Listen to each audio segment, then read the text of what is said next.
시청자 여러분 안녕하십니까? 집중토론의 김유미입니다. 코로나19 상황이 장기화되면서 방역 피로에 코로나 우울감까지 더해져서 더욱더 지쳐가는 시국입니다. 이런 때에 더 걱정되는 것은 바로 우울감에 의한 자살률의 변화인데요. 자, 오늘 이 시간에는 코로나19 장기화로 인한 정신건강 및 자살 예방 대책에 대해서 자세한 얘기를 나눠보겠습니다. 오늘 토론을 위해서 네 분을 모셨습니다. 먼저 이용빈 국회의원 나오셨습니다. 안녕하세요. 안녕하십니까. 다음 양채열 전남대 경영학과 교수 나오셨습니다. 어서 오세요. 안녕하십니까. 네, 그리고 김성환 전남대 정신건강의학과 교수 나오셨습니다. 어서 오세요. 네, 안녕하십니까. 마지막으로 전민 광주광역 정신건강복지센터 부설 광주자살예방센터장 나오셨습니다. 반갑습니다. 안녕하십니까. 네. 자, 매년 9월 10일이 세계 자살 예방의 날입니다. 2003년 자살 문제 예방과 대책을 마련하기 위해서 제정된 기념일인데요. 먼저 이 세계 자살 예방의 날을 제정한 배경이 무엇인지, 또 그리고 광주에서는 어떤 기념 행사들이 또 열리는지 먼저 이야기를 좀 시작해 보겠습니다. 전민센터장께서 이 세계 자살 예방의 날에 대해서 좀 알려주시죠. 네, 자살 예방의 날은 자살이라는 사회적인 문제에 대응하기 위해 세계보건기구와 세계자살예방협회가 2003년에 공동으로 제정한 날입니다. 한국에서도 매년 기념식하고 또 여러 가지 자살 예방 캠페인 등을 하고 있는데요. 광주는 특별히 매년 마음돌봄 어울마당이라고 해서 오프라인으로 약 2천여 명의 광주 시민들과 함께 이제 자살 및 정신건강 행사를 진행을 했었습니다. 네, 올해는 이제 코로나로 인해 가지고 여러 이런 오프라인 행사들이 TV 방송이나 온라인 문화 행사로 좀 대체가 되었고, 그래서 저희도 이후에 한 달간의 이제 온라인 문화 행사도 진행 계획을 하고 있고, 또 이렇게 TV 방송으로 자살 예방에 대해서 안내를 해드리게 되었습니다. 그렇군요. 이용빈 국회의원께서도 이 세계 자살 예방의 날 제정의 의의라고 할까요? 네. 한번 말씀해 주시죠. 무엇보다도 전 세계적으로 이제 자살에 대한 사회적 관심이 대단히 높다는 것뿐만 아니라 대한민국이 OECD 36개국 중에 자살률이 1위라고 하는 현실은 대단히 나쁘끄러운 그런 통계인데요. 한 사회의 삶이 살만한 세상인지 또는 살만한 가치가 있는지를 평가할 수 있는 척도 중에 대단히 중요한 게 이제 그 사회의 자살률이라고 할 텐데요. 1998년 IMF 때 자살률이 급격하게 증가했었죠. 최근에 그동안 좀 감소 추세에 있다 다시 많이 증가하고 있습니다. 더군다나 코로나19라고 하는 미중유의 감염병 위기에 대응하는 과정에서 경제적 위기가 이중고로 겹치면서 특히 20대, 또 50대, 특히 여성들 그리고 장애인들과 같은 사회적 취약계층이 그렇게 자살을 선택할 수밖에 없도록 내몰리고 있다는 점들이 지금 이제 저희들에게 가장 중요한 사회적 문제로 다가오고 있는데요. 문재인 정부는 지난 2017년 국정운영 100대 과제에 이 자살 예방이라고 하는 것들을 포함시켰습니다. 건강보험 보장성 강화와 예방 중심 건강관리 지원이라고 하는 큰 의지 안에 자살 예방 및 생명 존중 문화를 확산해야 한다라고 하는 어떤 대단히 중요한 과제를 포함시켰던 거죠. 그래서 정부가 2018년에 자살 예방 국가 행동 계획이라는 것을 발표했습니다. 그리고 국회에서도 이 자살 예방을 위한 법적인 근거를 만들기 위해서 노력을 하고 있는 거죠. 이 자살이라고 하는 것에 대한 사회적 인식과 중요성을 광범위하게 동의하고 있음에도 불구하고 이 자살이 증가하는 것을 막아내지 못한다는 것은 우리 공동체가 그만큼 취약함을 많이 가지고 있다라는 뜻이고요. 우리 사회가 정말 살만한 그런 곳이 될 수 있도록 모두가 함께 노력해야 될 텐데 9월 10일 이 자살 예방의 날과 같은 기회를 통해서 우리 모두가 좀 관심을 환기시키고 실질적으로 자살을 예방할 수 있는 길로 좀 나갔으면 좋겠습니다. 네, 말씀해 주신 것처럼 특히 우리나라, 우리 사회 자살 문제가 갈수록 심각해지고 있는 상황인데 이제 뭐 개인의 문제가 아니라 사회의 문제가 될 만큼 굉장히 심각한 상황입니다.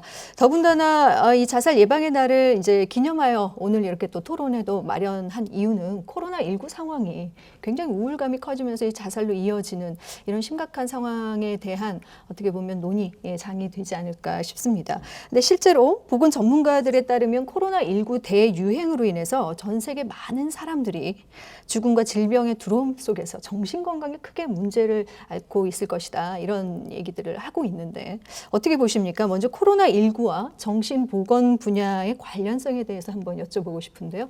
먼저 전민 센터장께서 이야기를 좀 시작해 주시죠. 네, 말씀하신 대로 우리나라뿐만 아니라 전 세계적으로 이제 코로나로 인한 정신의학적 어려움을 경험을 하시는 분들이 이제 많습니다. 우리나라의 경우에는 한국 트라우마 스트레스 학회에서 국민 정신건강 실태 조사를 했습니다. 총 2차례에 걸쳐서 했는데 1차는 3월에 하고 2차는 5월에 했습니다. 그 결과를 보자면 우울 위험군과 불안 위험군이 15%에서 19% 정도 나왔고 2018년 조사에 따르면 한 4% 정도 됐으니까 굉장히 많이 증가한 수치라고 볼 수 있습니다. 그리고 세부적으로 보면 1차와 2차의 추이를 보면 불안 위험군은 조금 줄었고 우울 위험군은 좀 늘었습니다. 그래서 시간이 갈수록 불안은 좀 줄어드는 반면에 우울은 좀 늘어난다라고 이해해 볼 수 있겠고 앞서 의원님이 말씀해 주신 것처럼 연령층에 대해서 좀 자세히 들여다보니까 20, 30대 청년층에서 우울과 불안의 위험군이 좀 높았습니다. 그래서 현재는 전 국민을 대상으로 해서 이런 우울감에 대한 심리 방역 그리고 특히 20, 30대 청년들에 대한 개입이 필요하다라고 이해해 볼 수 있을 것 같습니다. 네, 김성환 교수께서도 이어서 이렇게 우울감이 높은 것들이 코로나19와 어떤 관련성이 또 있을까? 예, 한번 말씀 좀 해주시죠. 네, 전남대학교 병원과 광주 정신건강복지사업지원단에서 지난 4월에 코로나19와 관련된 정신건강에 대한 조사를 진행을 했었습니다. 광주 지역 시민 500명, 그리고 대구 지역 시민 500명, 수도권 500명에서 총 1,500명을 조사해서 비교했는데 앞서 전민 센터장께서 이야기하신 것과 거의 유사한 결과가 나왔습니다.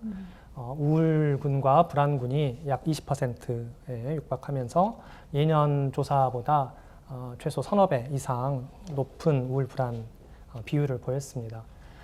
지역 간 비교를 했을 때 광주 지역 시민들이 대구와 수도권 시민들보다 다소 우울군과 불안군이 다소 좀 낮게 나오긴 했습니다. 통계적으로 큰 차이는 아니지만 다소 낮게 나오는 경향이 있었는데 아마도 4월 기준으로 보면 광주 지역이 대구나 수도권보다 코로나19 확산이 조금 덜 했을 때였기 때문이겠다라는 추정을 당시 해봤고 또는 광주 지역 시민들의 우울 불안이 전반적으로 다른 지역보다 좀 낮을 수 있겠다는 가정도 했었습니다.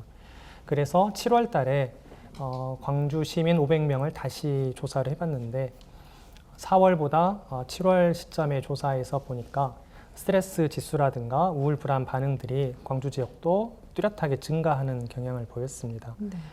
마찬가지 광주만 그러는 것인지 다른 지역도 그러는 것인지에 대한 비교가 필요할 것 같고 그래서 이제 광주 정신건강복지사업 지원단에서는 10월 달에 다시 4월에 했던 동일한 표본으로 해서 추적 조사를 할 예정입니다. 그렇게 되면 코로나 장기화에 따른 우울 불안의 변화 그리고 지역 간 비교들을 할 수 있어서 실태 파악들을 조금 더 할 수 있지 않을까라고 생각하고 있습니다. 네.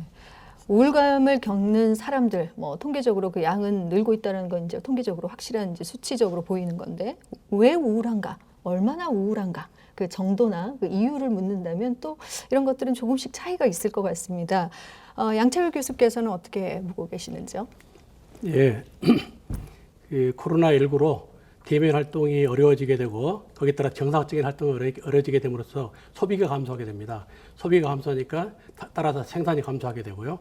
생산이 감소하니까 그 일자리가 줄어들게 됩니다. 그래서 한국은행에 따르면은 올해 실질 GDP 성장률이 2분기 계속 역성장을 계속 보이고 있어가지고 이러한 성장을 둔화는 일자리 감소고 거기에 따라서 특히 비정규직과 청소년의 일자리가 줄어들게 됩니다. 그래서 그 그룹의 카드 사용과 카드 현금 사용과 카드 현금 서비스 사용이 증가했다고 합니다. 그래서 연체도 증가할 걸로 생각되고요. 그래서 그런 경제적 어려움이 증대되고 또 그 BDM에는 새로운 사회 상호작용에 적응하기 위한 사회적 스트레스도 커질 거로 생각됩니다. 네. 비대면이라는 사회적인 어떤 지금 시스템이 변해가고 있는 것에 적응하기 위한 어떤 스트레스도 있고 가장 크게 보면 경제적인 어려움들에 대해서 이제 언급을 앞서 해주셨는데요. 김성환 교수께서 좀 더 추가적으로 말씀을 해주시죠. 네, 저희가 4월에 진행했던 이제 조사에서 스트레스 정도를 평가를 하고 관련된 여러 요인들을 설문을 해서 이제 네트워크 분석이라는 분석을 통해서 어떤 관련성이 있는가를 이제 봤습니다. 근데 생필품을 구하거나 이렇게 뭐 식생활에 대한 염려에 대한 절대적 수치는 낮았는데 그게 상당히 중요한 역할을 스트레스라든가 우울 반응에 중요한 매개고리가 된다는 것을 발견을 해서 결국 먹고 사는 문제가 어떤 생존의 위협을 느끼면서 많은 스트레스와 우울 불안을 느끼는구나라는 걸 볼 수 있었고요. 네. 또 하나는 분노 반응이 상당히 뚜렷하게 나타났고 그 분노 반응이 우울, 불안, 스트레스하고 상당히 많이 관련이 됐습니다. 그래서 코로나19 상황에서 여러 사회적 변화 속에서 적응을 하고 있고 또 여러 가지 것들을 억누르고 있고 그렇게 하면서 잠재된 분노 반응들이 좀 관찰이 되는 것을 보았고요. 끝으로는 사회적 관계의 단절이 상당히 우울, 불안이나 스트레스에 많은 영향을 주는 것으로 나타났습니다. 그래서 장기화되는 사회적 거리두기 속에서 정서적 유대 관계까지 단절이 되면서 정서적으로 많은 어려움을 겪는 것으로 파악이 됩니다. 그렇군요.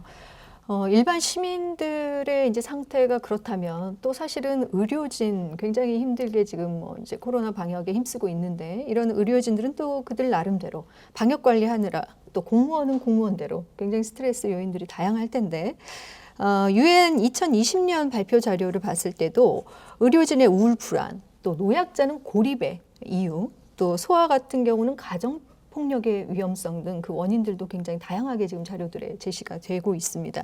자, 코로나19 장기화에 따른 정신건강 위기. 자, 그래서 우리가 좀 더 심각하게 바라봐야 될 것 같은데요. 여기에 대해서 양채열 교수께서 어떻게 생각하시는지 한 말씀 해주시죠. 네, 아까 했던 거와 유사한데요. 아까 말했처럼 코로나로 인해 가지고 그 부정적인 영향을 받는 영역에 있는 사람들의 아까 경제적 어려움과 그다음에 그 전반적으로 사회적 상호작용이 변함에 따라서 그 사회적인 적응 스트레스 그게 심하게 되기 때문에 그 국가와 지자체 차원의 어떤 그 선제적인 조치가 필요할 거라 생각합니다. 네. 이어서 이용빈 국회의원은 어떻게 생각하십니까? 이제 코로나19라고 하는 저희가 좀 경험해 보지 못했던 이 새로운 감염병 위기는 어찌 보면은 이제 전 국민 모두에게 주어지는 보편적 위기라는 측면에서 전혀 새로웠고요. 그 과정에서 이게 무증상 감염자로부터 전파될 수 있다는 점하고 또 전파 속도가 너무 빠르다는 거 이런 다양한 특징들을 가지고 있는데 특히 거기에 관련된 백신이나 치료제가 없다는 점이 더욱 이제 불안을 증폭하고 또 이런 것들이 또 여러 가지 사회적 현상이 동반되면서 장기화되고 있다는 것이 이제 심각한 문제일 텐데요. 결국은 자살이라고 하는 것이 우리 사회가 가지고 있는 근원적 문제였는데 이런 보편적 위기에 대해서 사회적 약자들은 일반적으로 보편적인 위험에 대해서는 또 어떻게 보면 양극화된 피해를 보고 있다라고 지금 보여져서 아까 말씀했던 20대 여성들이라든지 또는 장애인이라든지 뭐 이런 사회적 취약계층들은 이 모든 우리 사회가 다 함께 짊어져야 될 이런 위기에서 나만 특별하게 또 많은 고통을 당하고 있다라고 하는 고립감, 또 미래에 대한 어떤 사회로부터 지원을 받지 못한다고 하는 것에 대한 어떤 불만 이런 것들이 또 정신적인 현상으로 우울감으로 표현되지 않는가 싶고요. 최근에 광주에서 지체장애 아들과 함께 이렇게 자살이라고 하는 극단적인 선택을 하게 됐던 그런 상황들을 보면은 이 사회가 이제 코로나19가 던져준 우리의 과제를 이 사회 전체가 함께 감당하겠다고 하는 사회 안전망을 만들어야 된다라고 하는데 새롭게 좀 많은 생각들을 하게 된 계기가 됐는데요. 국가와 공동체가 한 목소리로 이 자살 예방이라고 하는 사회적 과제에 예산과 정책을 좀 집중적으로 투입해서 해결해 가야 되겠다라는 생각합니다. 네. 코로나 이전에도 사실은 잠재되어 있는 기존의 그 사회 계층, 취약계층의 문제들이 이 코로나19의 장기화로 우울감이나 자살로 이어져서 이게 표출되는 것이다라고 이제 또 말씀을 해주셨는데 전민센터장께서는 어떻게 생각하시는지? 네, 앞서서 두 분께서 잘 설명을 해주셨는데 저는 의료진에 국한해서 조금 말씀을 드리고 싶습니다. 의료진의 경우에는 감염 환자를 돌보는 거기 때문에 감염에 대한 두려움이 더 클 수밖에 없습니다. 두 번째로는 이 환자를 잘 치료해야 된다는 그런 책임감에 좀 짓눌릴 수 있고, 그리고 본인이 이제 환자를 치료하면서 하다 보니 본인의 가족들하고 분리되고 격리되면서 좀 외로움을 느끼고, 또 갑작스럽게 진단을 받은 환자들은 굉장히 부정적인 감정을 표현을 하게 됩니다. 그래서 그런 환자들의 부정적인 감정 표출까지 받아내야 되는 것이 의료진이기 때문에 의료진의 정신건강에 대해서 잘 평가를 하고 관리를 해야 되는 게 중요하다고 볼 수 있겠습니다. 우리나라 데이터를 조금 설명을 드리면 2015년도에 메르스 유행이 있었을 때 당시에 메르스 환자를 진단하고 치료했던 의사들 60여 명을 이제 조사를 했을 때 약 30%에서 중등도 이상의 우울과 외상후 스트레스 장애 증상을 호소했었습니다. 그리고 이런 의료진의 건강이 정신건강의 위험성이 장기간 지속된다는 그런 연구도 있는데 2003년에 사스가 발병을 했을 때 3년 뒤에 의료진들을 추적 관찰했을 때도 10%에서 이제 외상후 스트레스 증상이 좀 지속되었다고 합니다. 그래서 그만큼 의료진의 좀 정신 건강에 대해서 주의 깊게 좀 봐야 되는 시기라고 생각이 되고, 또 코로나 관련 연구에서는 우울 증상이 심한 의료진일수록 가족이나 친구들의 좀 도움이나 온라인 매체로 인한 도움이 아니라 정신과 전문가와의 직접적인 상담을 원한다는 그런 외국의 이제 조사도 있습니다. 그래서 저희도 광주에서 지금 격리병동 의료진을 대상으로 해서 뭐 심리 안정 키트 이런 것들을 제공을 해드리고 있는데, 조사를 해서 위험성이 있다고 이제 판단이 되면 다른 방법을 이제 시도를 하는 것보다는 바로 저희 정신과 전문의들하고 진료를 좀 연결을 해드리는 방법을 지금 계획하고 있습니다. 그렇군요.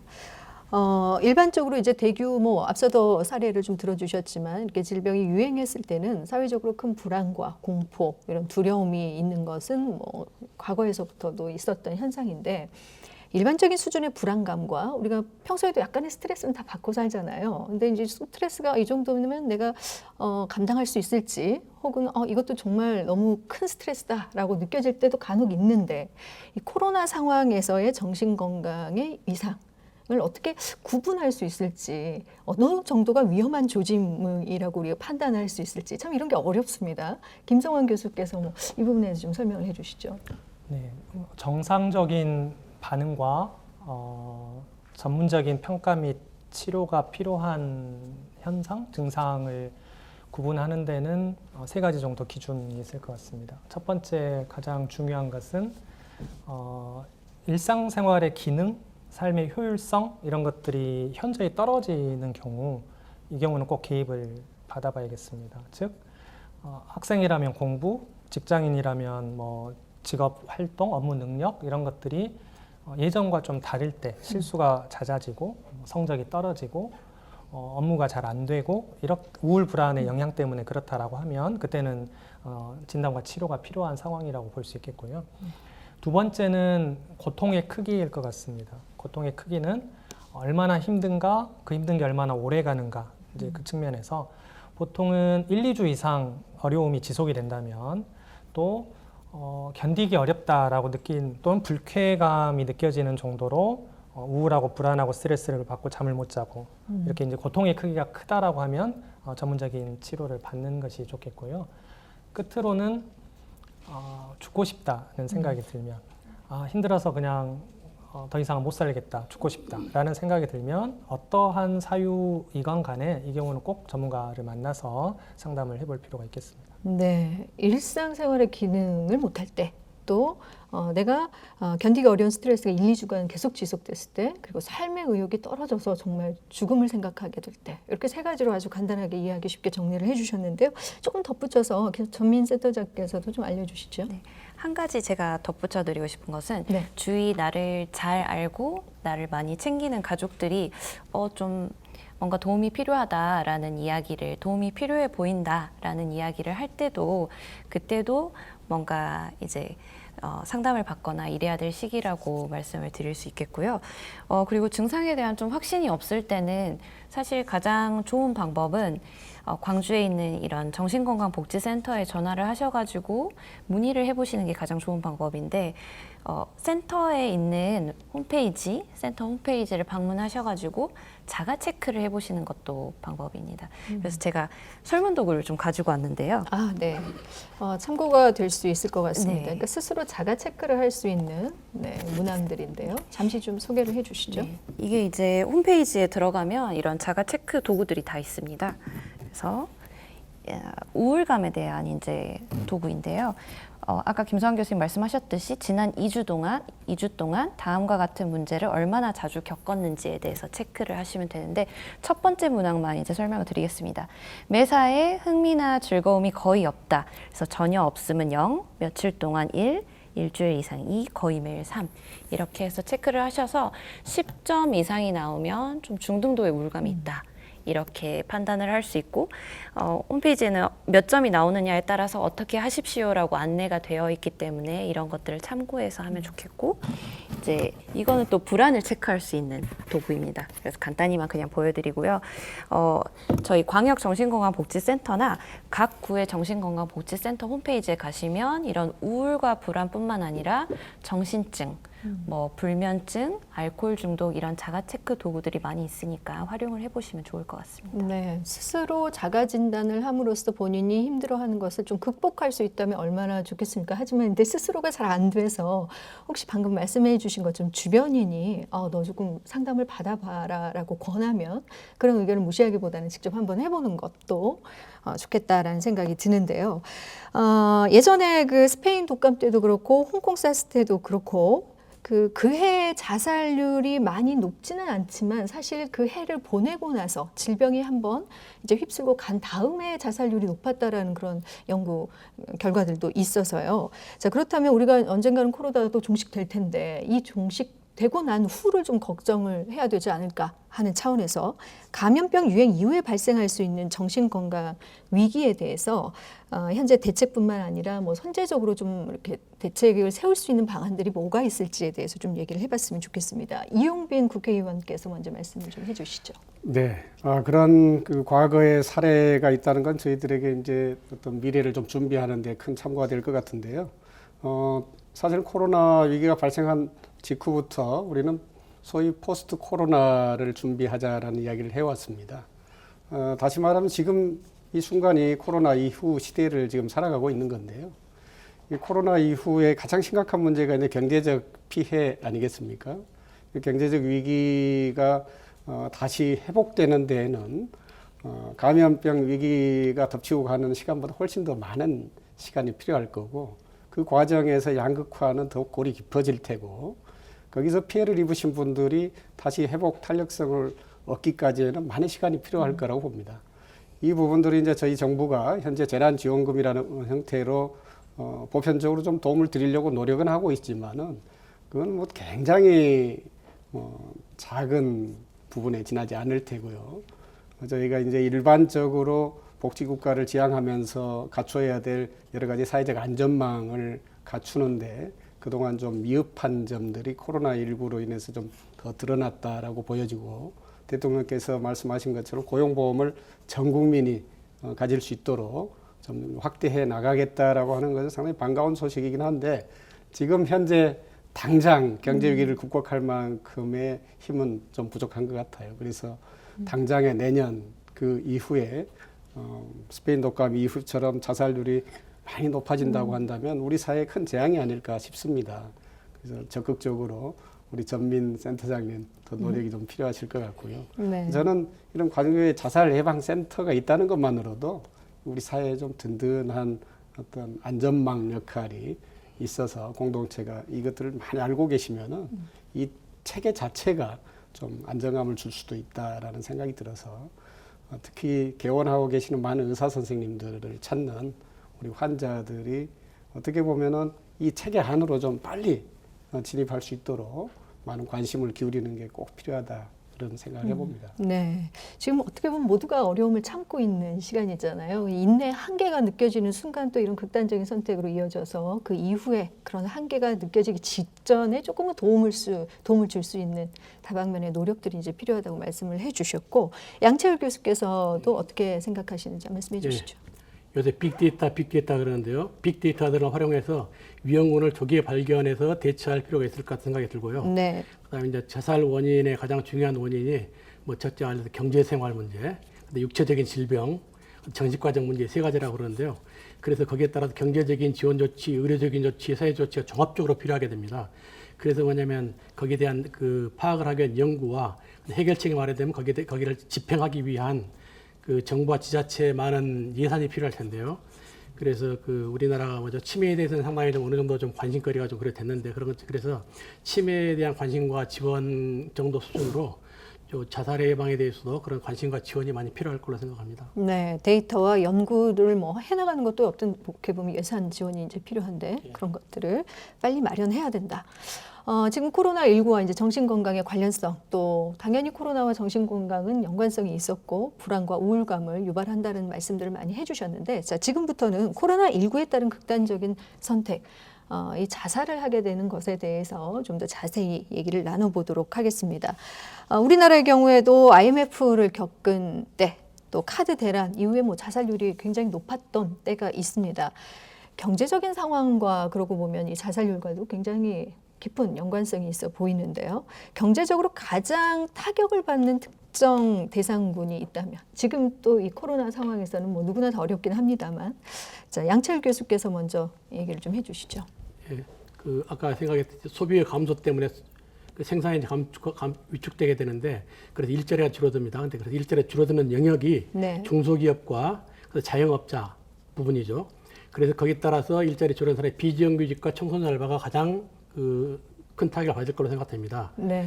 그다음에 그 지난 예도 보면은 경제 위기 있은 다음에 그 당시보다는 약간 뭐 반기나 또는 뭐 분기 지난 다음에 나타나는 게 그 자살률 같은 거 증가로, 그렇기 때문에 그 일종의 자살률은 후행 지수라고 할 수 있게 되겠습니다. 그래서 지금 경기 지수가 안 좋으니까 지금 이후에 반년 또는 1년 후에가 더 자살률로서는 위험스러울 수 있다는 그런 생각이 있습니다. 네, 역시나 이제 지금보다는 이후가 더 걱정. 예. 특히 일자리 중심으로 봤을 때는 비정규직을 중심으로, 또 청년의 일자리라든지 또 중소기업, 자영업자들을 대상으로 해서 굉장히 힘들어질 것이다라는 말씀을 해주셨어요.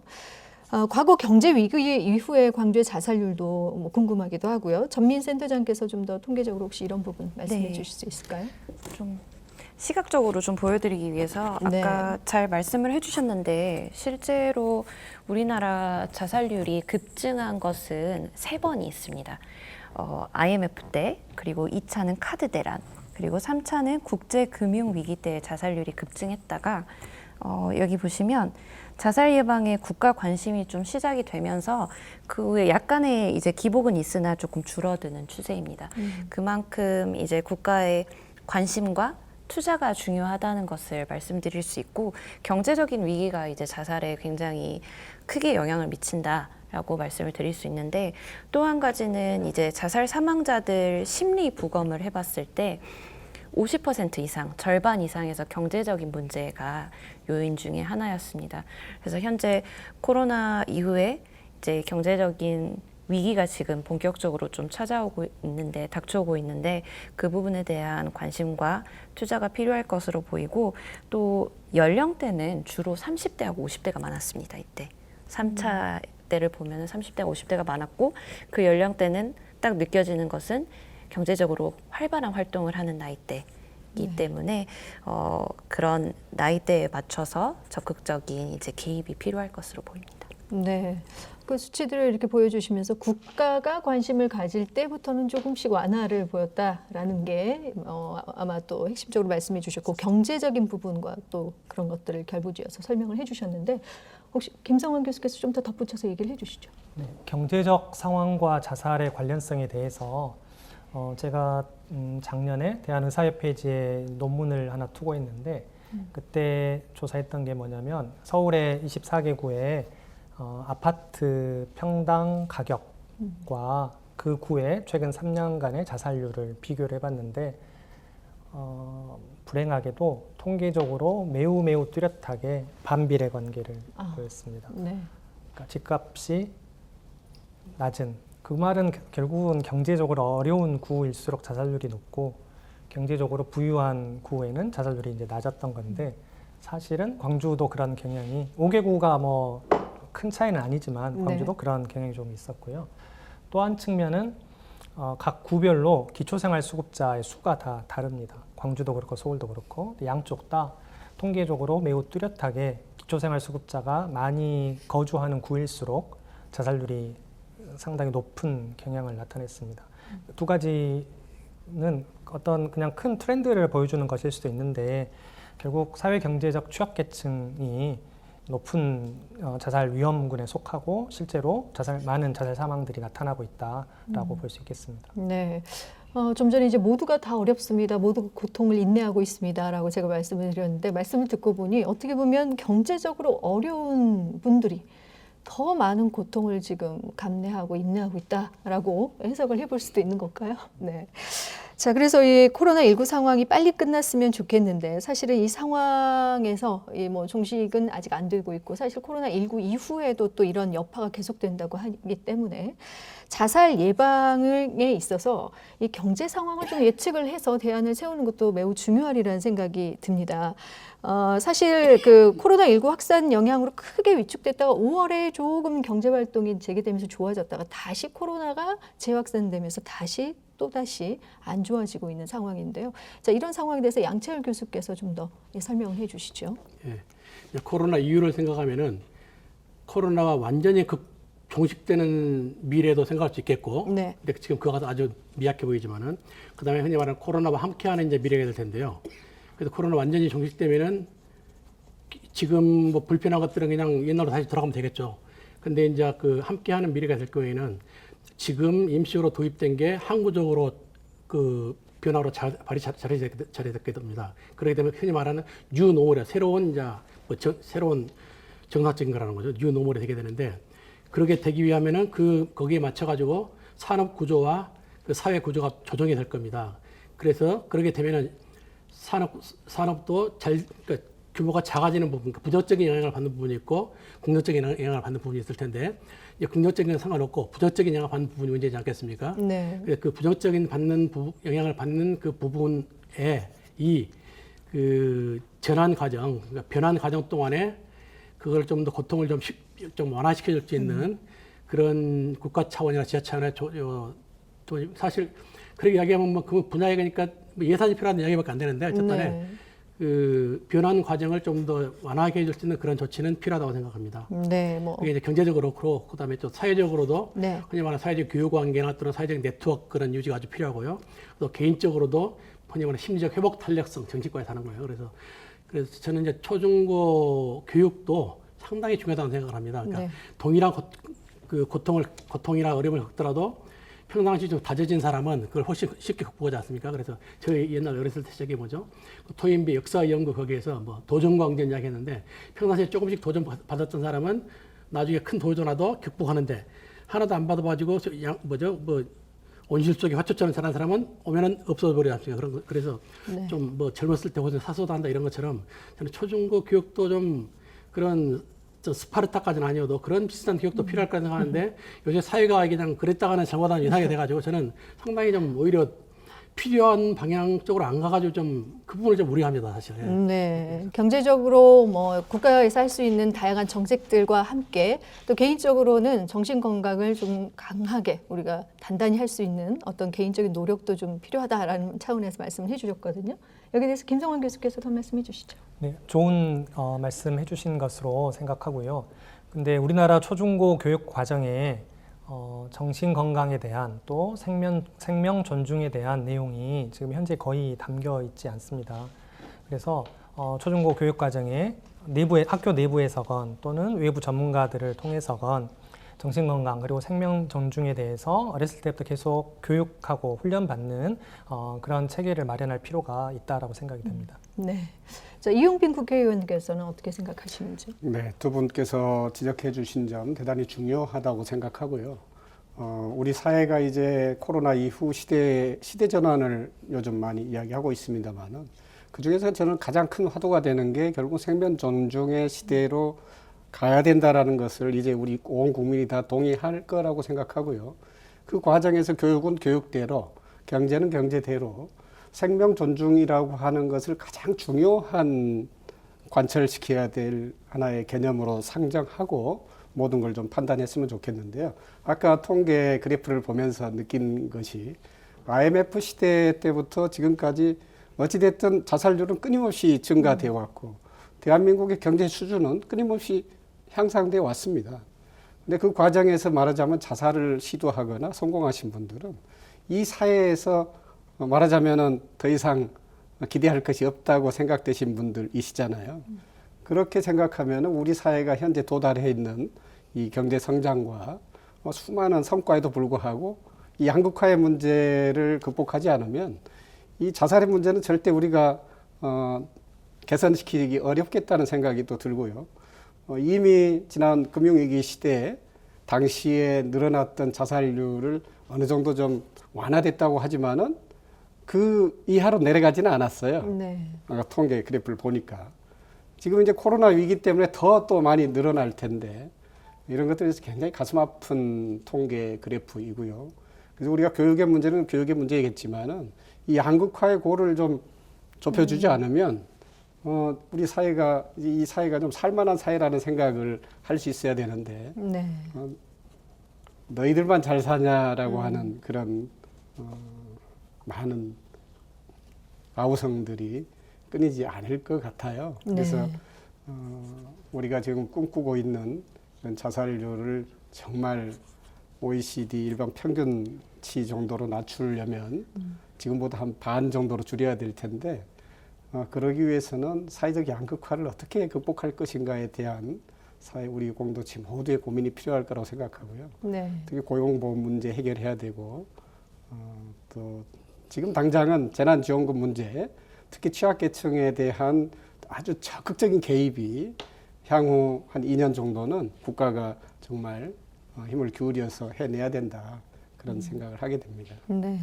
불행히도 코로나19 이후의 그 상황을 이야기할 때 이런 양극화는 더욱 심해질 것이다라고 하나같이 말씀들을 많이 하시거든요.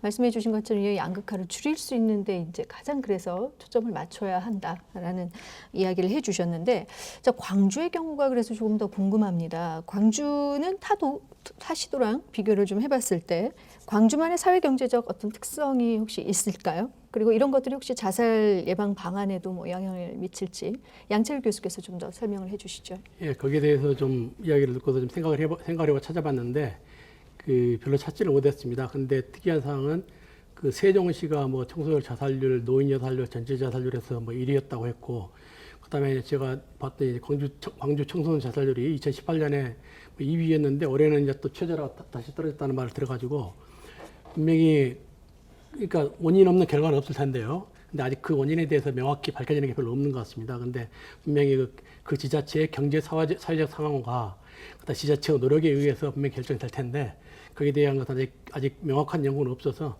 우리 센터에 좀 더 많은 지원이 가가지고 연구를 좀 필요하지 않을까 생각해 봅니다. 네, 이런 데이터들도 정말 중요하죠. 어떤 대책을 마련하기 위해서는. 자, 김성환 교수께서도 이에 대해서 말씀해 주시죠. 네, 2010년 초반대에는 광주광역시의 자살률이 타 시도에 비해 상당히 높았습니다. 광주광역시는 2012년부터 보건복지부 시범사업 지역이 되면서 타 지역보다는 조금은 더 많은 정신보건 예산을 이제 집행하게 되는데 네. 그 이후로 광주광역시 자살률은 대체로 낮은 편으로 유지가 되고 있고 최근에 발표된 통계청 자살 통계에도 2019년 광주의 자살률은 광역시 중에 서울 다음으로는 낮은 것으로 이렇게 나오고 있습니다. 그래서 일단은 광주광역시는 타 지역보다는 그래도 살짝 낮은 경향은 있습니다. 물론 지금보다 더 현저히 떨어뜨려야 될 이제 노력을 우리가 해야겠지만요. 그리고 광주광역시에도 여러 이제 구가 있고 동이 있는데 여러 동과 구의 자살률이 서로 차이가 많이 납니다. 근데 그 특징을 보면 아까 이제 말씀드린 경제적 취약계층이 많이 살고 있는 동네, 그런 구 이런 쪽의 자살률이 높고요.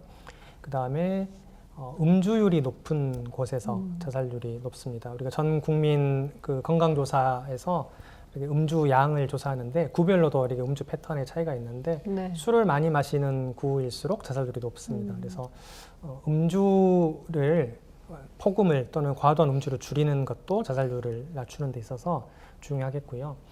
아무래도 노인 자살률이 청년 자살률보다 그러니까 인구 대비 자살률은 높기 때문에 노인들이 많이 거주하는 그런 이제 구일수록 자살률이 좀 높고요. 끝으로 정신장애인들이 많이 거주하는 지역에서 자살률이 높은데 다른 의미가 아니라 정신건강과 자살은 매우 밀접한 관련이 있습니다. 그래서 정신건강의 어떤 취약함을 가지고 있는 경우 자살률이 상승할 수 있다라는 그런 특성을 생각할 수 있겠습니다. 네, 뭐 여러 가지 참고할 부분들이 있는 통계 자료들인데요. 지금의 이런 위기, 특히 이제 경제적인 위기가 뭐 코로나가 종식된 것과 같이 단칼로 딱 끝나버리면 좋겠지만 사실 이 여파가 계속된다는 점에서 그 과정도 굉장히 중요한 것 같습니다. 이 위기를 어떻게 극복해 나갈지에 대한 과정. 그래서 그 과정 안에 이런 정책들도 굉장히 그래서 중요한 것 같은데요. 양채열 교수께서 이를 위한 정책적인 측면에 대해서 한 말씀 해주시죠. 예, 뭐 어려운 이야기인데요. 네. 그러니까 그래서 사실 우리 전 국가 차원에서 매달리고 있지 않습니까? 그래서 경제를 살리는 방안 이야기인데 경제는 이제 원론적인 이야기가 그렇습니다. 뭐냐면 그 소비, 그다음에 투자, 그다음에 정부 재정 지출, 그다음에 수출 이 네 가지 영역으로 되는데요. 그 네 가지 늘리면 되는 겁니다. 그래서 소비 심리가 살아나서 소비를 해야 되는데 지금 비대면 그 정책상 어려우니까 잘 안 되고 있고요. 네. 마찬가지 투자도 투자 의욕이 있어야 되는데 소비가 돼야지 생산이 팔려가지고 투자를 하게 되는데 그게 안 되고 있고. 그러니까 쉽게 말하면 악순환이 되고 있는 거죠. 그래서 이제 그걸 그 네 가지를 늘리도록 해야 된다 이런 말 말고는 특별히 할 얘기가 없고요. 단지 한 가지 더 하고 싶은 이야기는 흔히 말하는 구조조정과 혁신을 통한 성장 엔진 발굴 이거는 정말 중요한 내용입니다. 근데 거기에 대해서는 뭐 제가 지금 특별히 할 거는 모르겠습니다. 네. 자, 이육비 국회의원께서 좀 더 구체적으로 얘기를 좀 해주실 수 있으실까요? 예, 우리 양채열 교수님께서 말씀 주신 그런 것들이 이제 원론적으로 대단히 중요할 거라고 보고요. 다만 이제 우리가 경제라고 하는 관점에서만 보면 잘 아시겠지만 대한민국이 이번에 방역이라고 하는 측면에서 전 세계 좀 모범적인 사례로 이야기되고 있지만 네. 경제 문제 역시 방역을 그래도 어느 정도 잘 극복하면서 경제가 어렵다고 하지만 전 세계적으로 보면은 그런 대로 선방한 경우에 해당이 됩니다. 네. 우리 국민소득 3만 불 시대를 살아가는 이 과정에 그렇게 경제적으로도 선방했다고 하는데 결국은 피해는 그 경제 과정에서 어떻게 보면은 상당히 호황을 누렸던 반도체 산업이라든지 언택트 산업이나 이런 어떤 산업에 종사하는 사람들이라기보다는 어려움을 느끼는 사람들은 아까 말씀드린 그런 양극화 과정에서 소외된 사람들이잖아요. 네. 결국은 우리가 해결해야 될 것은 경제적인 전반적인 파이를 키워가는 것도 중요하지만 그 골이 깊어서 거기서 소외되고 있는 사람들에 대한 따뜻한 시선이 훨씬 더 중요한 거죠. 그래서 이제 복지제도를 획기적으로 좀 개선할 필요가 있고요. 어떻게 보면 지금 코로나가 던져준 그런 위기에서 우리 사회가 이제는 IMF 이후에 끊임없이 가속화되었던 개인주의 사회에서 이제는 공동체 모두가 함께 위기를 극복하자고 하는 공동체주의 시대로 좀 더 성큼 내디뎌야 될 필요가 있고요. 네. 그 과정 자체가 이제 양극화를 극복하는 과정이 되어야 된다 이렇게 생각을 합니다. 그래서 우리 사회의 근본적인 체질 개선이 필요하다. 전반적인 성과 자체보다도 그 성과를 뒷받침하는 건강한 체질이 중요하다는 것이죠.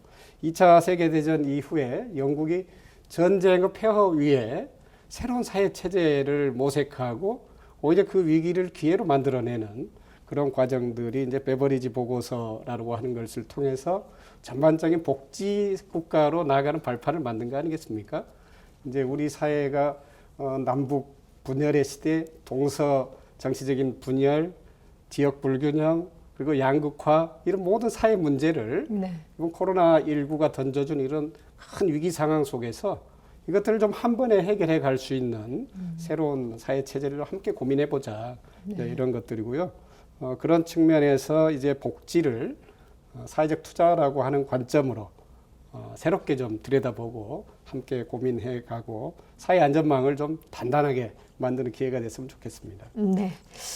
우리가 이제 자살 문제를 얘기할 때 가장 대표적인 이제 연관성을 갖고 있는 경제적인 위기, 경제 문제에 대한 원인이 크기 때문에 지금까지 이런 경제 위기, 또 국가적 차원에서 어떤 정책을 펴야 하는지 쭉 이야기를 나눠봤는데 사실 경제만을 위기 그 가살의 원인으로 보기에는 우리나라가 꽤 잘 살거든요. 잘 사는 편인데도 자살률은 높습니다. 그렇다면 그 외에 또 다른 원인들이 분명히 있다는 얘기일 텐데, 자, 어떻습니까? 김성환 교수께서는 어떻게 보고 계시는지요? 네, 아까 전민센터장께서 말씀하신 심리부검 결과, 그러니까 자살로 사망하신 분들을 사후에 조사해서 그 자살의 원인을 이제 찾는 그 노력이었는데, 심리부검 보고서에 의하면 우리나라에서 자살로 사망하신 분의 약 90% 정도는 우울증과 같은 정신건강의 어려움과 문제를 가지고 있었다라고 보고가 됐습니다. 네. 그 말은 90%가 자살로 사망한 사람의 다수가 우울증을 치료했다는 뜻은 아닙니다. 우울증을 치료하진 않았는데 자살로 돌아가시고 난 이후에 주변 지인들이나 여러 행적들을 봤을 때 충분히 우울증을 추정할 수 있는, 그런데 제대로 치료받지 못했던 이제 그런 상황들이 나오는 것이죠.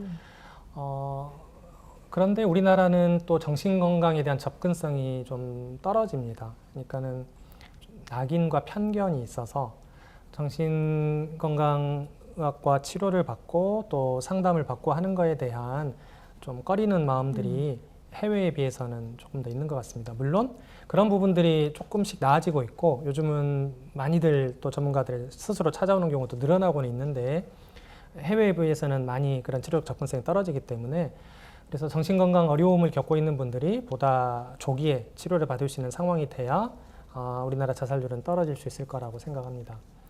또한 우리나라 자살의 특징을 보면 유명인의 자살이 발생한 달에 연예인이라든가 유명 인사가 자살로 사망하면 그 달의 자살률은 굉장히 높게 상승하는 경향이 있습니다. 네. 저는 이것을 자살로 사망한 유명인의 책임이나 문제라고 결코 생각하지 않습니다. 그것을 다루는 우리 사회와 또 보도하는 미디어의 언론의 문제라고 생각하거든요. 매우 선정적으로 보도를 하고 있고 그렇기 때문에 일반인들이 영향을 받습니다. 그러니까 미래에 오신 손님들께서 하시는 말씀이 저렇게 유명한 사람도 죽는데 내가 살아서 뭐해? 이런 표현들을 하시게 됩니다. 그래서 유명인의 자살을 다루는 우리 사회의 또 언론의 방식이 바뀔 필요가 있을 것 같고요. 끝으로는 우리나라 자살 사망률이 높은 이유는 그 자살 도구에 문제가 있습니다. 무슨 말씀이냐면 자살 시도 건수 자체는 해외에 비해 그렇게 높지 않다는 통계도 있습니다. 그런데 네. 지금 자살률이 높다는 것은 자살 사망자가 높다는 거거든요. 네. 그러니까는 소위 말해 치명적인 자살 방법을 선택하는 경향이 해외에 비해 우리나라가 현저히 높습니다. 그렇다 보니까 사망하는 경우가 생기는 건데 사실은 그 고비를 또 넘어가고 옆에서 도와주고 하면 또 잘 살아가시는 분들이 다수가 있는데 그 이제 순간의 선택에서 사망으로 이어져 버리는 게 우리나라의 지금 현실이어서 네. 그런 이제 자살의 도구를 규제하는 것 가장 단적인 예가 5, 6년 전에 그 맹독성 농약을 판매를 통제하고 규제를 했는데 그때 현저하게 자살률이 떨어졌습니다. 네. 그래서 제도적으로는 그런 이제 자살 방법과 관련된 또 문화적으로 사회적으로 자살 도구와 관련된 부분들을 우리가 좀 개선하고 또 인식을 바꿔갈 필요가 있다고 생각이 됩니다. 네, 이렇게 자살률이 높은데 어떻게 보면 이제 다양한 원인들이 있었네요. 이런 원인들에 대해 설명을 해주셨는데 전민센터장께서도 좀 더 부가적으로 설명해 주시죠. 네, 김소환 교수님께서 말씀하신 것 중에 이제 치료의 접근성이 좀 낮다고 말씀을 하셨습니다. 그래서 2016년 정신건강 실태조사를 봤을 때 한국의 경우에는 정신과적인 어려움이 있을 때 정신과 상담을 받는 비율이 20%도 안 됐습니다.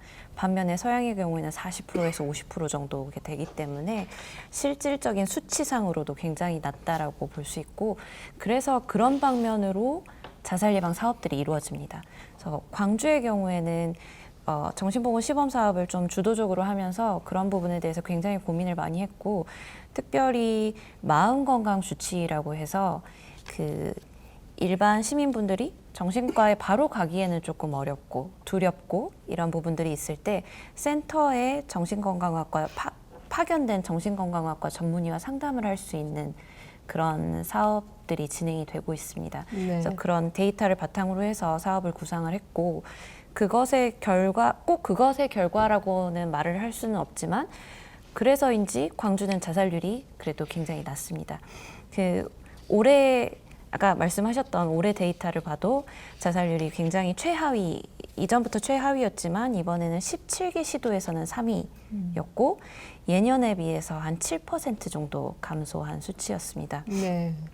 그래서 제가 말씀드리고 싶은 것은 이게 광주가 하루아침에 이렇게 이루어졌다라기보다 정신보건 시범 사업을 하면서 조금 더 투자가 많이 되면서 천천히 이루어진 결과인데 현재는 이제 시범 사업이 이제 종료가 된 상태인데 시범 사업이 종료가 되었다고 해도 이런 투자나 예산이 그냥 중단되는 것이 아니라 계속해서 잘하고 있는 도시에 계속적인 관심과 투자가 이루어진다면 지금 구축해 놓은 이런 인프라를 가지고 훨씬 더 활성화시킬 수 있을 것이라고 생각이 되고 그러면 광주의 자살률은 더 낮아질 거라고 생각이 됩니다. 네, 두 분이 이제 말씀해 주신 것처럼 분명 자살률을 낮추는 데는 가장 그 중요한 게 정신건강을 치료받는 것에 대한 낙인 편견을 없애는 인식의 전환과 함께 자살을 막기 위해 시도를 조금 하더라도 이런 것들을 그때그때 바로 접근성 높은 곳에 그 기관에 의뢰해서 치료를 받는다면 자살률은 충분히 낮출 수 있다라는 말씀을 해주셨어요. 네, 양철 교수께서도 한 말씀 더 붙여주시죠. 치료 접근성은 제가 잠깐 생각나는 게 있는데요. 기본적으로 심리적 문턱이 아주 높지 않습니까, 사실. 그래서 그걸 낮추기 위한데 그 대부 업체들이 몇 년 전에 그 일본 대부 업체 들어오면서 광고를 아주 그냥 상당히 효과적으로 했었습니다. 그래서 뭐 버스만 타느냐, 뭐 택시도 탄다면서 그래가지고 그 광고 한으로 확 늘었다는 이야기가 있거든요. 네. 그런 것처럼 그 공익 광고를 좀 잘 생각해가지고 네. 공익 광고를 해가지고 그런 심리적인 그게 낮추도록 예? 그다음에 거기 찾아가는 게 무슨 뭐 좋은 글씨 뭐 낙인 효과 그런 거를 낮추는 어떤 좀 효과적인 좋은 공익 광고가 한번 되면은 국가 차원에서 되면은 네. 전반적으로 영향을 미치기가 좋겠네요. 그렇게 생각이 듭니다. 예. 문제는 뭐냐면 네. 우리나라가 정신건강 홍보에 들이는 예산이 너무 미약합니다. 네. 결핵이라든가 흡연이라든가 뭐 이런 거에 비해서 뭐 10분의 1, 100분의 1도 안 되는 정말 작은 예산을 쓰고 있거든요. 자살은 전체 사망 원인의 5위입니다. 암, 심장병, 폐렴 등 다음에 자살이거든요. 네. 근데 자살과 관련된 정신건강 문제나 그런 홍보, 인식 개선과 관련된 국가 예산은 너무 낮아서 그 부분에 대한 재정 투입이 돼서 말씀해 주신 그런 홍보라든가 광고를 충분히 하게 되면 사람들이 더 접근성이 좋아지지 않을까라고 생각이 됩니다. 네. 뭐 이어서 이용빈 국회의원께서 그 아픔을 우리 국민 사회가 함께 나누고 또 자살 예방을 할 수 있는 또 정신 건강을 치료받는 것에 대한 인식을 전하는 캠페인 같은 것도 국가적 차원에서 해야 된다는 말씀을 하셨기 때문에 함께 뭐 예. 덧붙여서 얘기를 해주시면 좋겠습니다. 광주시가 이 정신건강 관련해서 아까 말씀 주셨던 이 마음 돌봄 사업을 기획할 때 저도 이제 함께 했었는데요. 아까 이제 그 문턱이라고 하는 게 심리적 문턱 말씀이 굉장히 중요하다는 생각이 듭니다. 그래서 제가 그때 정신 건강이라는 말보다는 마음이라는 이야기를 해서 마음을 돌보는 사업이다 이렇게 좀 해서 홍보를 하자 네. 그런 말씀 드린 적이 있었는데요. 저는 이제 개인 의원 의사로서 환자들과 늘 만나는 마을 환자분들 어떻게 보면 주치 역할을 하기 때문에 마을 의사가 처음 이제 그런 환자들을 접하잖아요. 네. 그분들이 늘 평소에 보아왔던 의사에게 이걸 쉽게 이렇게 털어놓을 수 있는 그런 과정 자체가 대단히 중요할 것 같은데 또 거꾸로 의사 선생님이 환자에게 먼저 이렇게 물어봐 주는 것도 굉장히 중요합니다. 네. 혹시 요즘 마음이 많이 불편하지는 않으신지 그런 과정들이 저희가 이제 현재 건강보험 어떤 그런 여러 가지 제도 속에서 뭐 3분 진료라는 말도 하고 하다 보니까 대개는 좀 마음까지 살피기 어려운 그런 구조적인 요인들이 좀 있습니다. 그래서 우리 의사 선생님들이 마을 주민들의 마음 건강까지 충분히 살필 수 있도록 네. 이런 과정 자체를 좀 예산과 어떤 정책을 투여해서 인센티브로 작용해서 그것들이 마을의 자살률을 낮추는 방향으로 작동하도록 한다면 하는 네. 것이 이제 아까 말씀하셨던 그런 마음 돌봄 사업이지 않습니까? 이런 것들이 전국적으로 좀 더 확대되고 예산은 좀 더 충분히 반영이 될 수 있도록 네. 저도 좀 많이 관심 갖고 최선을 다하겠다는 말씀드리겠습니다. 네. 혹시 양채열 교수께서 한 말씀 더 덧붙이실 수 있을까요? 마음 아픈 것 생각인데요. 사실 네. 모든 윤리의 기본이 공감이라고 합니다. 그러니까 타인의 아픔과 그 슬픔에 공감하는 능력이라고 그러는데 거기에서 이제 자기가 자기 문제로 느끼니까 문제 해결하려고 하고 노력하게 되고 그래서 아주 중요한 건데요. 근데 지금 약간 제 우려가 뭐냐면 가짜 뉴스 여러 쪽으로 해가지고 서로 그 자기 편이 아닌 사람에 대한 그러니까 쉽게 말하면 사실 인식 자체가 양극화가 되면서 네. 그 혐오 발언, 뭐 댓글 이거 되지 않습니까? 그래서 그런 측면에서 그 타인에 대한 공감이나 배려하는 마음이 참 많은 사회가 좋은 사회인데 그 정치적인 측면에서 양극화가 사실이나 인식의 양극화로 이어져 가지고 서로 공통의 인식 범위가 계속 접어드는 것 같아가지고 그게 상당히 우려스럽습니다. 저는. 네. 네, 그러면 지금부터는 자살 예방 사업 추진 현황에 대한 얘기들을 자세히 좀 나눠볼 텐데요. 현재 광주시에서 어떤 자살 예방 사업들이 추진되고 있는지 여기에 대해서 전민 센터장께서 먼저 설명을 좀 해주시죠. 네, 제가 말로만 설명을 드리면 이게 좀 와닿지 않을 것 같아서 판넬 여러 개를 좀 준비를 해왔는데요. 일단 자살 예방 사업은 크게 이제 3가지로 분류가 됩니다. 첫 번째는 예방, 그 다음에 두 번째는 조기 발견, 세 번째는 위기 개입으로 나눌 수 있겠습니다. 첫 번째 예방에 대한 내용인데요.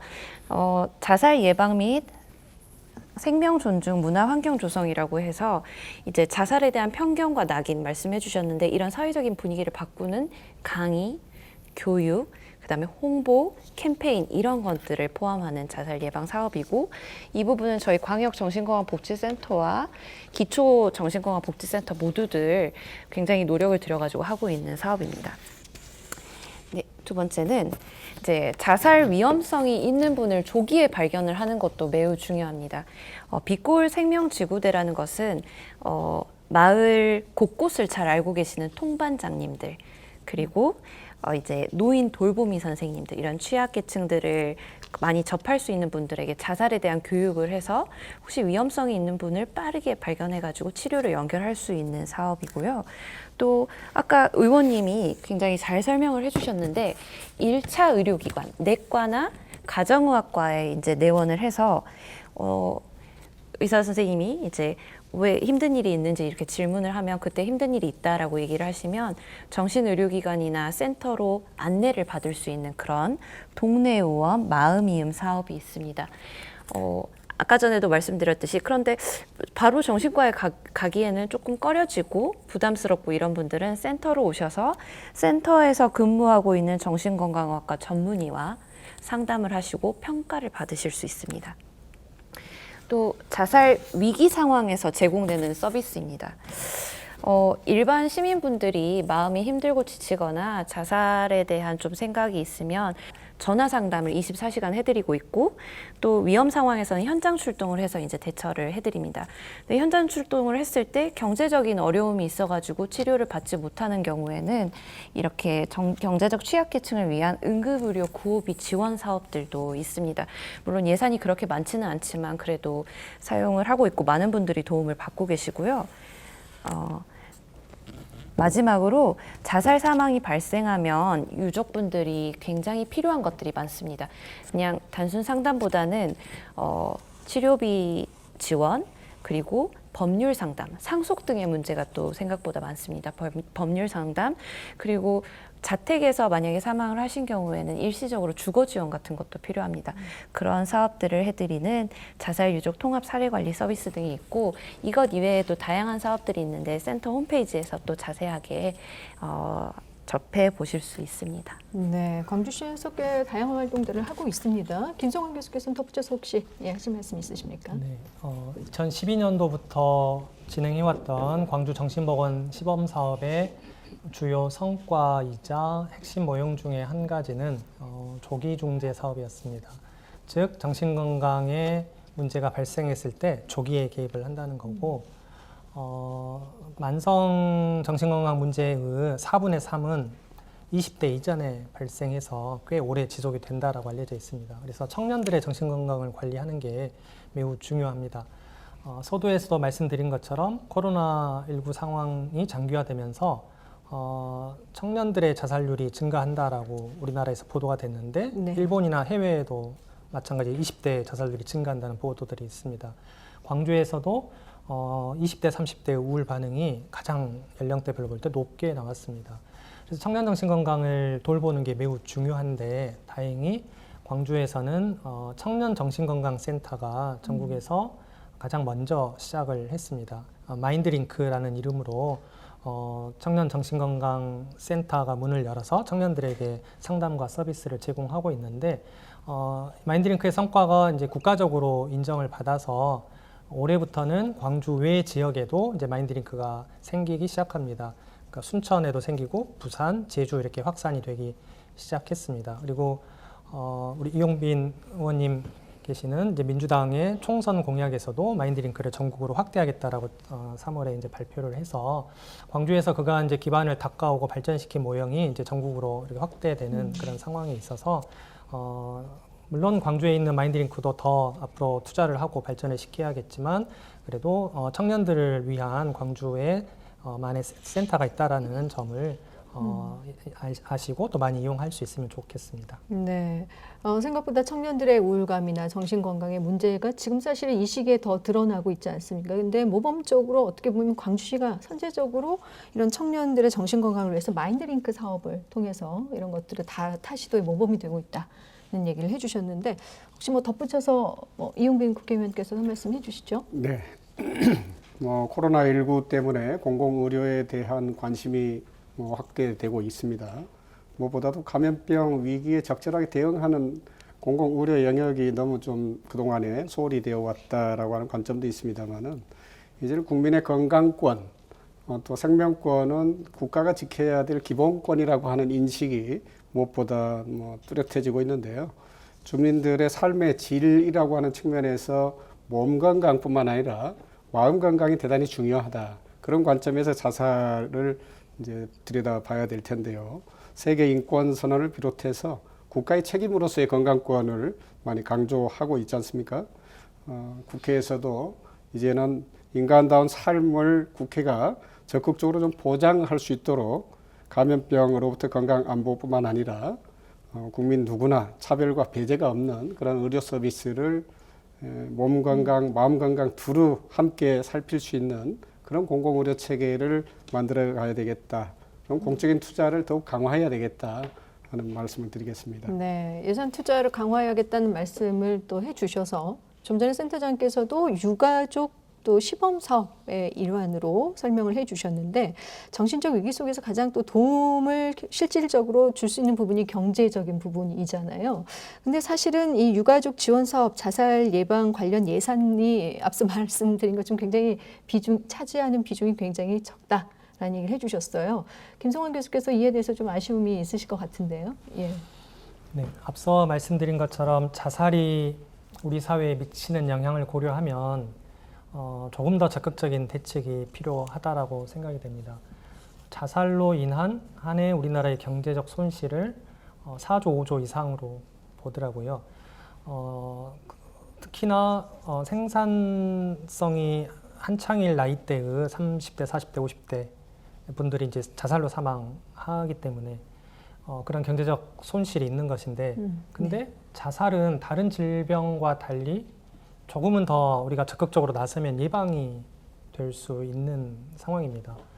그래서 조금만 더 투자를 늘려가면 자살로 인한 경제적 손실을 줄일 수 있을 텐데, 아직은 우리나라가 정신건강 분야에 또 자살 예방 분야에 해외에 비해 또 일본에 비해서도 굉장히 투자가 너무 미진하다라는 점이 네. 늘 안타깝게 생각이 됩니다. 네. 광주광역시의 정신건강 시범 사업도 저는 매우 부족하고 빠듯한 예산이지만 그래도 거기에 이제 예산이 들어오니까 다양한 우리가 이제 사업들을 해보고 있는데 이용빈 의원님께서 언급해주신 이제 공공의료라는 관점에서도 보면 최근에 이제 의료의 공공성이 한참 우리 사회에 화두가 됐었지 않습니까? 근데 아까 예를 들어주신 마음건강 주치의는 광주 시민이면 누구나 무료로 정신건강학과 전문의 상담을 받을 수 있고 또 충분한 시간 동안 서비스를 받을 수 있거든요. 네. 근데 시민의 입장에선 무료이지만 마음건강 주치의를 운영하는 그런 국가 예산과 광주시 예산이 들어오니까 시민들이 더 좋은 서비스를 받는 거거든요. 네. 그래서 광주에 정신건강학과 전문의들이 한 100명 정도 있는데 한 50명 이상, 절반 이상이 이렇게 무료 상담으로 나오고 있습니다. 그것은 모르겠습니다. 광주의 공동체 정신이 발휘가 돼서 그럴 수 있다라고 생각도 되지만 그분들이 한 번은 자원봉사로 나올 수 있겠죠. 그러나 꾸준히 이걸 지속해가기 위해서는 제도와 예산이 뒷받침돼야만이 시스템으로서 정착을 할 수가 있습니다. 그래서 우리가 예산을 충분히 아무튼 투자할 때만이 뭔가 사회적인 변화가 일어나고 성과가 나올 수 있기 때문에 현재 자살 예방과 관련해서 우리가 구체적으로 계속 논의를 하면서 예산을 증액해 갈 수 있는 방법을 찾는 게 매우 중요하다라고 생각이 됩니다. 네. 자살 예방이라는 것이 목숨과 관련된 거기 때문에 이걸 어떻게 효율적으로 측정을 해서 예산을 책정한다는 것 자체가 어떻게 보면 좀 거부감이 들 수는 있지만 사실은 자살을 예방한다는 차원에서는 사회 경제적인 이점이 상당할 수 있다는 얘기인데요. 양채열 교수께서도 좀 덧붙여서 말씀해 주시죠. 예. 지금 예산의 효과성, 투자 효과성 이거 생각해야 되는데요. 그래서 그게 또 전공 관련해서 거기에 좀 이야기 좀 길게 하겠습니다. 네네. 예. 그러니까 투자 효과 하려면 이제 기본적으로 우선순위를 정해야 되는 건데요. 왜냐하면 모든 분야에 다 많이 할 수는 없거든요. 그래서 우선순위를 생각해야 되는데, 그래서 그러려면은 그 의료 부분의 그 의료 자원을 배분하는 우선순위 정하는 방법에 3분법이 있었다고 합니다. 그러니까 전시에 막 환자들 막 들어오는데, 그럼 세 가지로 이제 나누는 거죠. 그러면 의료적 개입 안 해도 살아남을 사람, 의료적 개입하면 살아남는데 안 하면 죽을 사람, 의료적 개입해도 죽을 사람, 이 세 가지로 되지 않겠습니까? 그러면은 이 가운데 두 번째에는 의료 자원을 투입하지만은 뭐 첫 번째, 세 번째는 못하게 되는 거죠, 이제. 네. 그래서 그런 식 비슷하게 그 기본적으로 예산과 의료 자원이 한정되어 있기 때문에 한정된 자원을 효과적으로 쓰기 위해서는 그 효과 나는 분야를 선별을 해가지고 그 우선순위를 정해야 됩니다. 그래서 이제 거기에 이제 현재 사회에서는 뭐냐면 이제 뭐 공리주의 이야기 하지 않습니까? 공리주의 해가지고 그런가? 퀄리티 어저스티드 라이프 해가지고 삶의 질이 보정된 수명. 그러니까 쉽게 말하면 아주 건강하게 행복하게 사는 것을 예를 들어 10이라면은 그게 10년이면 19과 100이라는 권리가 증가하는 거고, 만약에 아주 건강 상태 안 좋아가지고 살면은 뭐 1 정도 되지 않겠습니까? 그럼 자꾸 그래서 그 의료적 개입을 함으로써 퀄리티가 얼마큼 증가되느냐, 질 보정 수명이 얼마큼 증가되느냐가 그 예산을 쓸 때 효과성이 되겠습니다. 네. 쉽게 말하면 최대에 따라서 최대 행복에서 행복의 양의 증가가 되겠죠. 그걸 생각할 때, 그래서 아까 그 20대, 30, 그러니까 청소년, 그 다음에 뭐 장년, 그 다음에 노년층 해가지고 이게 좀 냉혹한 이야기로 들릴 수도 있는데, 이게 쉽게 말하면 청소년의 자살을 예방하는 게 퀄리티가 가장 증대되는 분야입니다. 그래서 제가 생각할 때는 그 예산 우선순위 생각한다면 청소년 자살 예방이 가장 우선순위가 돼야 된다고 이제 그런 생각을 합니다. 네, 이런 예산의 문제. 네, 전민 센터장께서 좀 덧붙여 네. 주시죠. 말씀해주신 거를 들어봤을 때 양채열 교수님은 지금 한정된 자살 예방 예산 안에서의 우선순위를 정해야 된다고 말씀을 하셨는데 전체적인 예산을 본다면 우선순위가 사실 자살 예방이 많이 밀려나 있지 않나 하는 생각이 듭니다. 전체적인 예산에서 봤을 때 자살 예방이 우선순위가 더 앞으로 가야 된다라는 생각이 들었고 네. 2018년 자료를 봤을 때 한국의 이제 총 예산의 자살 예방 예산은 0.004%고 일본의 경우랑 비교하기는 뭐하지만 일본은 총 예산의 0.083%였습니다. 20배 정도 차이가 나고 실제 금액적으로 보면은 거의 50배 정도 차이가 납니다.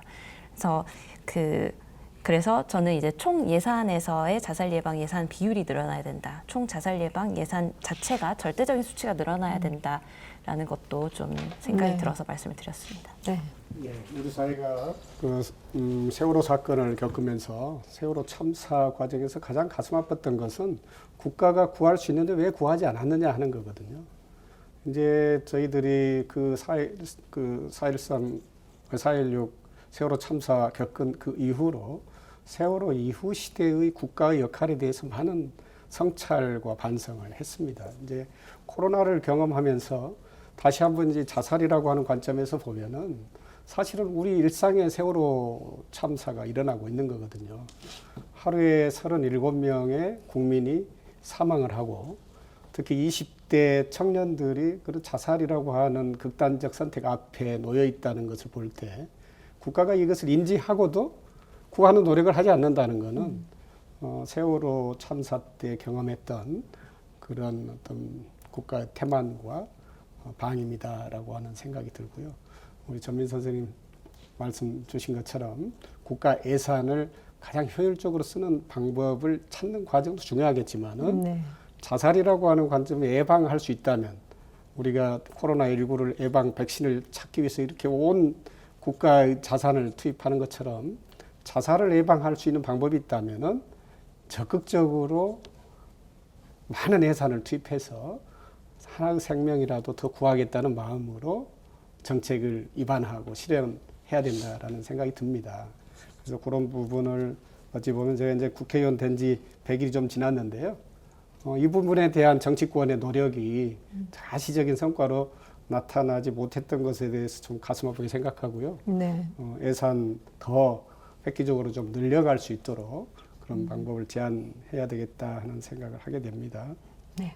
김성환 교수께서도 좀 말씀해 주시죠. 네, 양채열 교수님께서 이제 어떤 투자 대비 그 효율성과 성과에 대해서 잘 설명해 주셨는데 그런 이제 경제성 평가를 저희도 한번 해본 적이 있습니다. 즉 청년 정신건강센터인 마인드링크에서 도움을 받고 있는 청년들이 다수 있었는데 그분들이 이제 도움을 받은 이후에 재입원율이 정신건강학과 재입원율이 현저히 떨어졌습니다. 그래서 도움받지 않았을 것 같으면 그전처럼 입원했을 때 의료비를 산출해 보면 마인드링크 운영비를 훨씬 상회하고도 남습니다.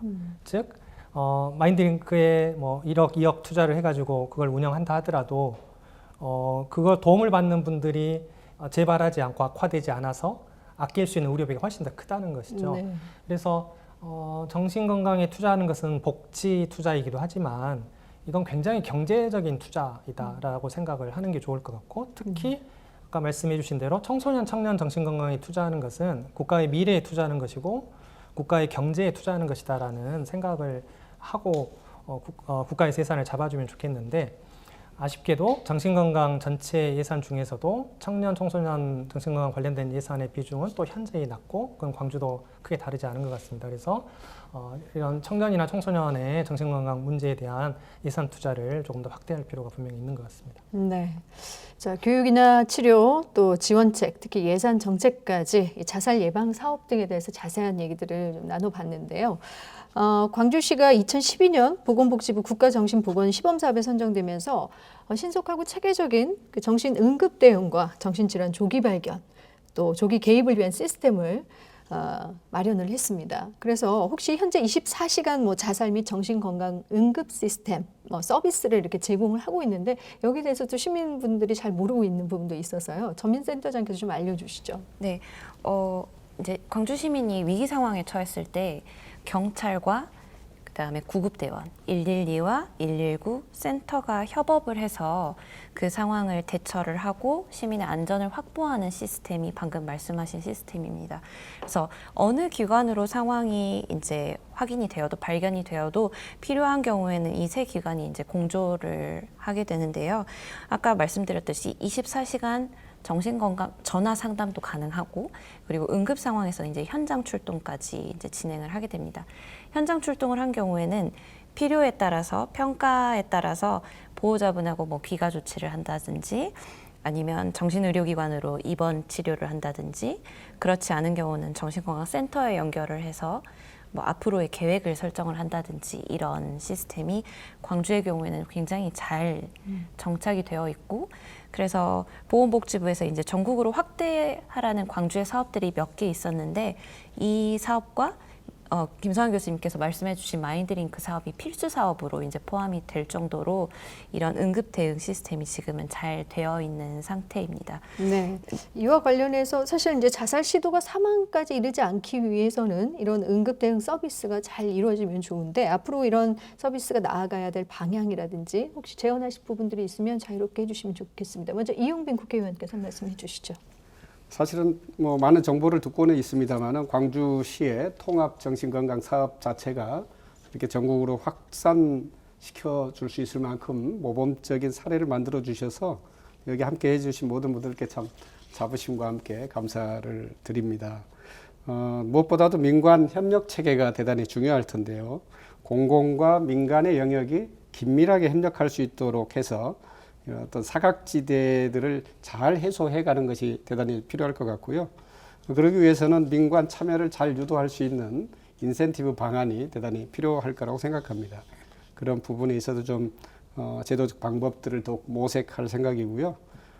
마을 돌봄 그리고 커뮤니티 케어처럼 자살 예방 역시 마을이 함께 돌보는 이웃이 이웃을 돌보는 그러한 체계들을 좀 만들어내야 될 텐데요.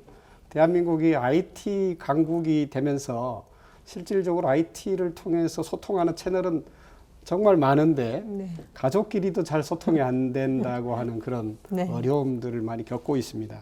그래서 4차 산업혁명을 앞두고 있는 대한민국의 어떻게 보면은 상당히 근본적인 위기로서의 자살 문제를 좀 들여다봐야 될 것 같아요. 네. 이웃과 소통하지 못하는 문제, 가족과 잘 대화하지 못하는 문제를 포함해서 이런 것들하고 교육의 문제, 또 경제 정책의 문제들이 모두 함께 좀 풀어낼 수 있는 그런 과정들이 필요할 것 같고요. 이런 것들을 좀 해내기 위해서는 아까 설명드린 것처럼 공동체주의, 공동체가 너, 나, 우리가 다 함께 서로를 필요로 하고 있다는 것을 인식하고 그런 어떤 성찰적 노력이 좀 선행되어야 되겠다. 그런 것들을 좀 국가가 전반적으로 예산과 정책을 통해서 집중적으로 지원을 해야 되겠다. 그런 생각을 했습니다. 네. 또 양철 교수께서는 어떻게 보고 계시는지요?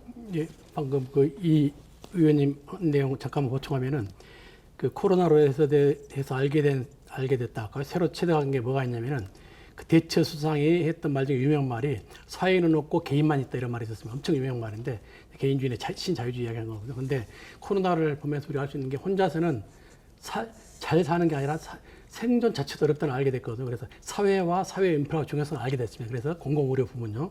그 이야기 하나 하고 싶고요.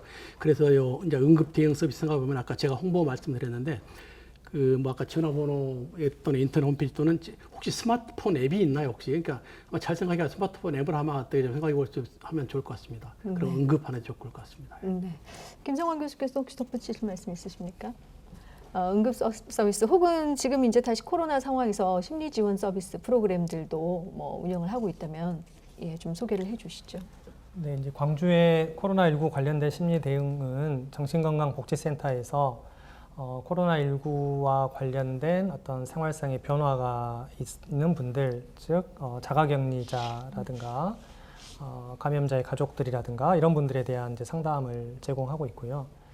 우리가 이렇게 쭉 논의해왔듯이 코로나19는 취약한 계층을 더 힘들게 하는 그런 사회 변화를 일으켰는데 그거는 경제적 측면뿐만 아니라 정신건강 측면도 마찬가지인 것 같습니다. 기존에 정신건강에 어려움을 겪고 계신 분들이 코로나19로 인해서 더 큰 어려움으로 이제 빠져드는 상황들이 있기 때문에 광주의 정신건강 복지 시스템을 통해서 이제 기존의 정신건강에 어려움을 겪고 계신 분들, 정신장애인 분들을 더 지금 적극적으로 도와드리려고 좀 노력하고 있습니다.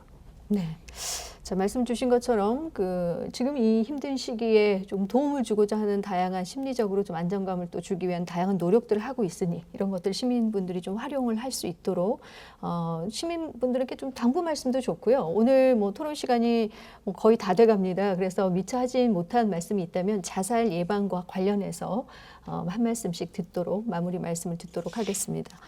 자, 먼저 이용빈 국회의원께서 마무리 말씀 해주시겠습니다.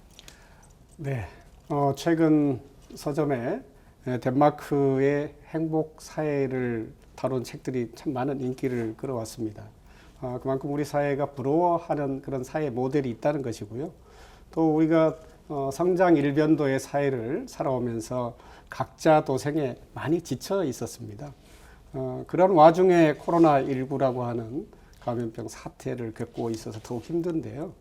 이제는 누구든지 쓰러지더라도 국가와 공동체가 곁에서 다시 부축해서 일으켜 세워줄 수 있다고 하는 든든한 신뢰가 좀 필요할 것 같고요. 그런 사회적 안전망을 확보하는 것이 전반적으로 자살을 권유하는 이 사회를 이제는 생명이 가장 존중받는 사회로, 자신의 생명을 가장 사랑하는 사회로 나아갈 수 있는 그런 토대가 될 거라고 생각합니다. 이제 모두가 좀 서로의 생명에 대해서 존중하고 자신의 생명에 대해서도 함께 돌보는 그런 마을 돌봄 공동체 정신을 좀 새롭게 좀 더 인식했으면 좋겠고요. 특히 광주가 자살률에 있어서만큼은 타 시도에 비해서 많은 안도의 한숨을 좀 쉴 수 있는 정도의 체계를 마련하고 있다는 점에 대해서 다시 한번 감사드리고요. 이러한 체계가 잘 적용될 수 있도록 예산과 정책 집중적으로 돕고 싶다는 말씀 드리면서 약속하고 이 토론을 마무리하겠습니다. 네, 다음 양채일 교수께서 마무리 말씀해 주시겠습니다. 두 가지 말씀드리겠습니다. 하나는 아까 이제 교육 관련 이야기 했는데요. 아까 강한 정신력이 필요한데요, 사실. 그래서 미국 해병대 대원 교육시키면서 훈련시키면서 수토학과 철학에 기반된 CBT 인지행동치료법 그게 했다는데 그래서 저희 우리 초중고 그때 정신건강에 대해서 철학 내지는 어떤 그런 교육이 좀 필요할 것 생각이 들고요. 또 하나는 경제 상황이 어려워지게 되면은 일탈 행동이나 범죄가 증가하게 됩니다. 그래서 저희 특히 돈 쪽 문제가 되는데 그래서 뭐 피싱 사기니 폰지 사기니 많이 그게 많이 나올 가능성이 있는데 기본으로 건전한 상식으로 그러니까 고위험이면 고수익이고 저위험은 저수익입니다. 그런데 안전빵으로 뭐 고수익 있다. 그래서 혹 넘어가지 마시고 네. 건전한 상식으로 경제관리 잘 했으면 합니다. 네, 다음 김성환 교수께서 마무리 말씀해 주시겠습니다. 네, 코로나19 상황에서 가장 자살률도 증가하고 정신건강에 위협을 받고 있는 이제 청년층에 대해서 오늘 여러 말씀을 드렸는데 최근에 우리 사회에 공정이 이제 화두인데 저는 공정 이전에 우리 아까 양 교수님께서 말씀하셨지만 공감이 필요하다라는 생각이 듭니다. 그래서 청년들이 힘든데 다 힘들어 너희만 힘든 거 아니야 이렇게 나 때는 더 힘들었어 이게 아니라 무엇 때문에 힘든 건지 그리고 왜 불만을 갖고 분노를 표하고 왜 우울해하고 불안해하는 건지 조금 더 들어보려고 하고 공감하려고 우리 사회가 공감하려고 하는 게 저는 필요하다라는 생각이 들고요. 그리고 우리 사회가 진정으로 청년들을 이제 공감하게 되면 그걸 기반으로 조금 더 실효성 있는 청년들을 위한 정책이나 투자가 나올 수 있지 않을까라고 기대해 봅니다. 네, 마지막으로 전민센터장께서 마무리 말씀해 주시겠습니다. 정신의학적인 어려움은 누구에게나 찾아올 수 있습니다. 삶의 위기를 한순간 한순간 극복해 나가는 것처럼 정신의학적인 어려움도 극복할 수 있는데 특히나 광주는 도움을 받을 수 있는 서비스가 굉장히 많습니다. 그래서 혹시 이 토론회를 보시는 시청자분들 중에 이런 부분 때문에 힘들어하시거나 혹은 가까운 지인 중에 힘들어하시는 분이 계신다고 하면 센터 홈페이지를 통해서 안내를 받으시거나 1577-0199로 전화를 주시면 친절하게 상담을 해드리도록 하겠습니다. 또 자살 예방은 혼자 하는 것이 아니라 사회의 구성원들과 그리고 시스템이 함께 하는 것이라고 생각을 해서 앞으로 이제 코로나와 관련해서 더 이제 위기가 좀 심화될 거라고 생각이 되는데 그럴 때일수록 주위를 좀 돌아보고 서로 도움을 주면서 함께 극복해 나가는 것이 가장 현명한 방법이라고 생각하고 있습니다. 네. 자, 코로나19가 다시금 우리 사회를 휩쓸고 있습니다. 우리는 더욱더 단단한 의지와 연대가 필요할 때가 아닌가 싶은데요. 사람의 목숨은 모두가 소중합니다. 자신의 건강과 또 우리 사회 모두의 안녕은 따로 떼어질 수 없다는 점 기억하면서 오늘 이 시간 마무리 짓겠습니다. 함께해 주신 여러분 고맙습니다.